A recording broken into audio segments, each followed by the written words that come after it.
নবী তখন লাফ দিয়ে বলে আইসারে শোনো, কিয়ামতের কঠিন ময়দানে এমন হবে কেউ কাহারো দিকে তাকাবে না, প্রত্যেকেই নিজেকে নিয়ে ব্যস্ত হয়ে পড়বে, নবীরা পর্যন্ত উম্মত থেকে ভাগতে শুরু করবে।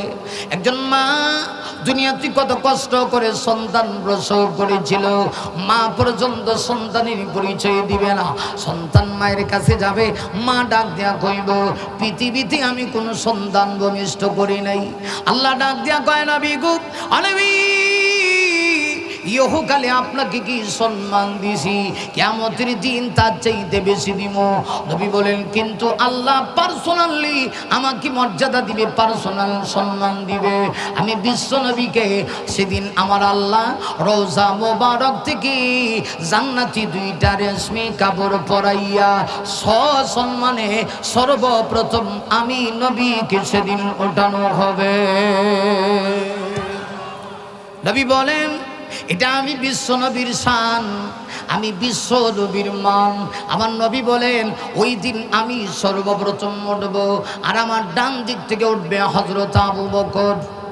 সুবহানাল্লাহ কোন, আরো জোরে কোন। আমার নবী বলেন আমি উঠব কিয়ামতের দিন সর্বপ্রথম, আর আমার ডান দিকে উঠবি আমার সাহাবী হযরত আবু বকর। কারণ আবু বকর সিদ্দিক আমার নবীজির দুনিয়ার সাথী ছিল, রওজা মুবারকের সাথী।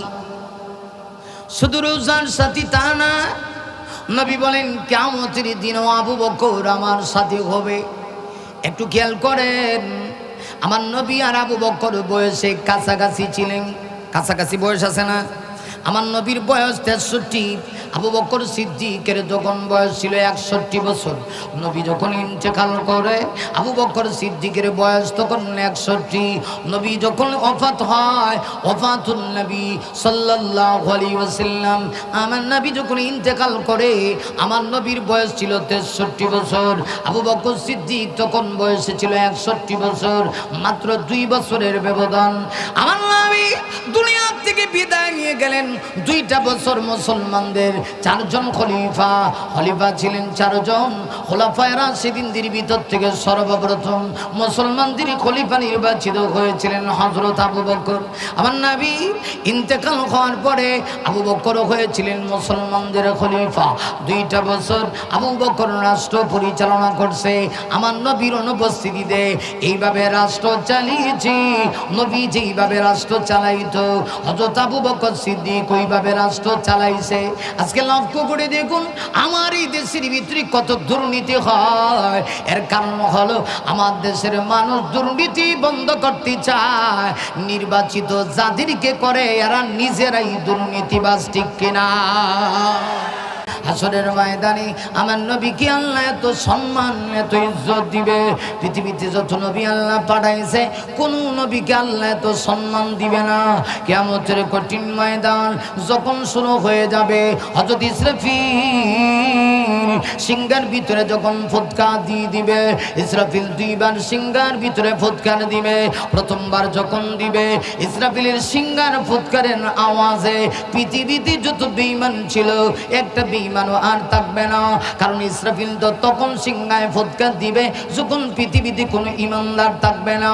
যেদিন ইমানদার নাই আল্লাহ ইসরাফিলকে বলবে ইসরাফিল আমি পৃথিবী রাখবো না, মুমিন যেহেতু নাই, ইমানদাররা দুনিয়ার জামাই নাই, বিভাগের বাড়িতে কোনো খানা ফিনা নাই, পৃথিবীর জামাই হলো ইমানদারেরা, ইমানদার নাই, আমি পৃথিবী রাখবো না। হযরত ইসরাফিলকে আল্লাহ অর্ডার করে দিবে ইসরাফিল তুমি তোমার সিংহার ভিতরে ফুৎকারটা বাজায় দাও। হযরত ইসরাফিল আল্লাহর পক্ষ থেকে অর্ডার পাইয়া সর্বপ্রথম যখন সিংহায় ফুৎকারের আওয়াজ দিবে, মুমিনরা যত সময় যাবে তত বিকট আওয়াজ ধারণ করবে। এমন একটা আওয়াজ হবে পৃথিবীর মানুষ এমন আওয়াজ কোনোদিন শুনে নাই। শেষ পর্যন্ত আওয়াজ শুনে শুনে পৃথিবীতে যতগুলি বেঈমান ছিল সবগুলি বেঈমান একসঙ্গে মারা যাবে। আল্লাহ তখন আবার বলবেন ইসরাফিল ইসরাফিল তুমি তোমার ডিউটি চূড়ান্তভাবে পালন করো। হযরত ইসরাফিল আল্লাহর পক্ষ থেকে অর্ডার পাইয়া পুনরায় যখন সিংহায় ফুৎকার দিবে, তাফসীরকারগণ লেখে হযরত ইসরাফিলের দ্বিতীয়বারের সিংহার ফুৎকারের আওয়াজে পৃথিবীতে যে যেখানে মৃত্যুবরণ করেছিল, কেউ নদীতে, কেউ খালে, কেউ বিলে, কেউ সাগরে, কেউ মহাসাগরে, কেউ বা গাড়ির চাপায় পড়ে মৃত্যুবরণ করেছি, যে যেখানে মৃত্যুবরণ করেছে সে সেখান থেকে ময়দানে মাহশরের দিকে উঠবে। তবে হাদিসে আসে আমার নবীকে আল্লাহ এত সম্মান দিবে, হাসরের ময়দানে সব মানুষগুলি উলঙ্গ হয়ে উঠব। সুবহানাল্লাহ। সব মানুষ ল্যাংড়া।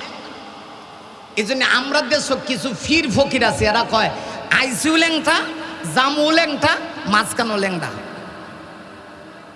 আসেন এরকম কিছু বন্ড, খাজা বাবার দল আছে না, ল্যাংটা বাবা, ল্যাংটা বাবা, আইসু ল্যাংড়া, জামু ল্যাংটা, মাঝখানে বুঝি ল্যাংটা থাকবো।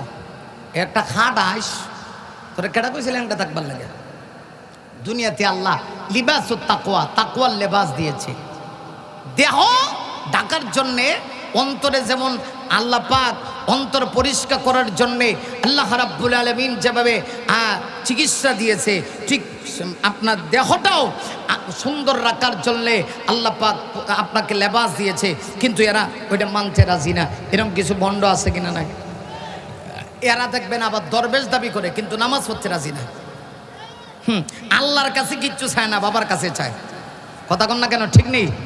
আবার গানও গায়, কেউ ফিরে না খালি হাতে বাবা তোমার দরবারেতে। ঠিক কিনা? আরো জোরে কর। আসেনি যে এই কথা যদি কেউ বলে কেউ ফিরে না খালি হাতে বাবা তোমার দরবারেতে, ইমান আসে না গেছে? হ্যাঁ, 1000 মাইল বাকি গেছে। বলার দরকার ছিল আল্লাহ তোমার দরবারেতে কেউ ফিরে না খালি হাতে। কারণ বাবার দরবারে কিছু নাই, সব কিছু যিনি দিতে পারেন তিনি কে? আরো জোরে। তাহলে চাইবেন কার কাছে? না কোনো ল্যাংটা বাবা, কুত্তাশা, গাইবিশা, বদনাশা, ল্যাংল্যাংসা, কেউর কাছে চাবো না। কোনো কিছুর প্রয়োজন হইলে ডাইরেক্ট আল্লাহর কাছে চাইবেন। কারণ বাবার কোনো ক্ষমতা নেই। কিন্তু আমরা দেশে এমন লোক আছে নিজের বাপরে বাপ ডাকে না, নিজের বাপরে বাপ ডাকে না, ফির বাবার সামনে বাবা, বাবা ঘরে ল্যাংড হয়ে ভরে তাই তোর বাবা কিতা দিব। আমি একদিন দেখছি যে এক বাবারে এক লোক কলা খাওয়ায় আর সেজদা দেয়, নাউজুবিল্লাহি মিন যালিক। মনটা চাইছেন এরা হাত উঠা একটা থাপ্পড় দেয়া, এই গালে যতগুলো দাঁত আছে সব বাইর করে হে গালে দিয়ে বাইর করে লাগে। কারণ যে আল্লাহ তারে এত মহব্বত করে সৃষ্টি করলো, ওই আল্লাহকে সে সেজদা না দিয়া বাবারে গিয়ে সেজদা দেয়। সেজদা দিবেন একমাত্র কার সামনে? আরো জোরে কন। কোন পীরের মাজারে গিয়ে সেজদা দেওয়া যাবে? আহা, এরা আবার পীর সাহেবের ভক্তিগিরি করে, আবার দেখবেন গাঞ্জা খায়। গাঞ্জা টানে, গাঞ্জা খায়, বাবার নামে গাঞ্জা খায়, গাউসুল আজমের নামে গাঞ্জা খায়, এরপরে খাজার নামে গাঞ্জা খায়। খাজার নামে মাজার করি দেখাই ওরা খাজার শান, দিনে করে বন্ডামি আর রাত্রি মারে গাঞ্জায় টান। এইগুলো এদের অবস্থা। বাবার কাছে কিচ্ছু চাইবেন না, আল্লাহর কাছে চান। আল্লাহ সব কিছু পারে। আল্লাহ কয় নবী গো আপনাকে এত সম্মান দিব, কিয়ামতের দিন সবাই উঠবে উলঙ্গ হয়া। আম্মাজান আয়েশা সিদ্দিকা থেকে হাদিস এসেছে, আমার মা আম্মা জান আয়েশা সিদ্দিকা রাদিয়াল্লাহু আনহা বলেন, কিয়ামতের কঠিন ময়দান যখন শুরু হবে, কাহারও গায়ে কোনো কাপড় নাই, একদম উলঙ্গ হয়া কিয়ামতের দিন সকল মানুষগুলি আল্লাহর সামনে উঠবে। নবী যখন এই হাদিস কানা বর্ণনা করেন, আম্মা জান আয়েশা আমার নবী কি জিজ্ঞাসা করে, ইয়া রাসূলুল্লাহ, নবীজি ওই দিন যদি সকল মানুষ উলঙ্গ হয়ে ওঠে, আমি আয়েশারও কি একই অবস্থা হবে নাকি? নবী বলেন অবশ্যই। হযরত আয়েশা আমার মা আম্মা জান আবার জিজ্ঞাসা করেন, ইয়া রাসূলুল্লাহ, তাই যদি হয় আমি যে আপনার স্ত্রী হই, আপনার সম্মানটা কোথায় যায়? আপনার প্রেস্টিজ নষ্ট হবে না? নবী তখন লাফ দিয়ে বলে, আয়েশা রে শোনো, কিয়ামতের কঠিন ময়দানে এমন হবে কেউ কাহারও দিকে তাকাবে না, প্রত্যেকেই নিজেকে নিয়ে ব্যস্ত হয়ে পড়বে, নবীরা পর্যন্ত উম্মত থেকে বাঁধতে শুরু করবে। একজন মা দুনিয়াতে কত কষ্ট করে সন্তান প্রসব করেছিল, মা পর্যন্ত সন্তানের পরিচয় দিবে না। সন্তান মায়ের কাছে যাবে, মা ডাক দেয়া কইব, পৃথিবীতে আমি কোনো সন্তান ভূমিষ্ঠ করি নাই। আল্লাহ ডাক দেয়া কয়, নবী গো, নবী ইহকালে আপনাকে কি সম্মান দিছি, কিয়ামতের দিন তার চাইতে বেশি দিব। নবী বলেন, কিন্তু আল্লাহ পার্সোনালি আমাকে মর্যাদা দিবে, পার্সোনাল সম্মান দিবে। আমি বিশ্ব নবীকে সেদিন আমার আল্লাহ রওজা মোবারক থেকে জান্নাতি দুইটা রেশমি কাপড় পরাইয়া সসম্মানে সর্বপ্রথম আমি নবীকে সেদিন ওঠানো হবে। নবী বলেন, এটা আমি বিশ্ব নবীর শান, আমি বিশ্ব নবীর মান। আমার নবী বলেন, ওই দিন আমি সর্বপ্রথম উঠব, আর আমার ডান দিক থেকে উঠবে হযরত আবু বকর। সুবহানাল্লাহ কোন, আরো জোরে কোন। আমার নবী বলেন, আমি উঠব কিয়ামতের দিন সর্বপ্রথম, আর আমার ডান দিকে উঠবি আমার সাহাবী হযরত আবু বকর। কারণ আবু বকর সিদ্দিক আমার নবীজির দুনিয়ার সাথী ছিল, রওজা মুবারকের সাথী। শুধু রওজার সাথী তা না, নবী বলেন কিয়ামতের দিনও আবু বকর আমার সাথী হবে। একটু খেয়াল করেন, আমার নবী আর আবু বকর বয়সে কাছাকাছি ছিলেন। কাছাকাছি বয়স আছে না? আমার নবীর বয়স 63, আবু বকর সিদ্দিকের যখন বয়স ছিল 61 বছর। নবী যখন ইন্তেকাল করে আবু বকর সিদ্দিকের বয়স তখন 61। নবী যখন ওফাত হয়, ওফাতুন নবী সাল্লাল্লাহু আলাইহি ওয়াসাল্লাম, আমার নবী যখন ইন্তেকাল করে আমার নবীর বয়স ছিল 63 বছর। আবু বকর সিদ্দিক তখন বয়সে ছিল 61 বছর, মাত্র 2 বছরের ব্যবধান। আমার নবী দুনিয়া থেকে বিদায় নিয়ে গেলেন। 2টা বছর মুসলমানদের 4 জন খলিফা ছিলেন, 4 জন খোলাফায়ে রাশিদিনদের ভিতর থেকে সর্বপ্রথম মুসলমানদের খলিফা নির্বাচিত হয়েছিলেন হযরত আবু বকর। আমার নবী ইন্তেকাল হওয়ার পরে আবু বকর হয়েছিলেন মুসলমানদের খলিফা। 2টা বছর আবু বকর রাষ্ট্র পরিচালনা করছে আমার নবীর অনুপস্থিতিতে।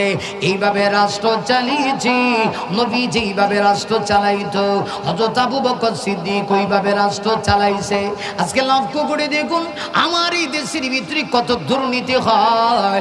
এর কারণ হলো আমার দেশের মানুষ দুর্নীতি বন্ধ করতে চায়, নির্বাচিত যাদেরকে করে এরা নিজেরাই দুর্নীতিবাজ, ঠিক কিনা?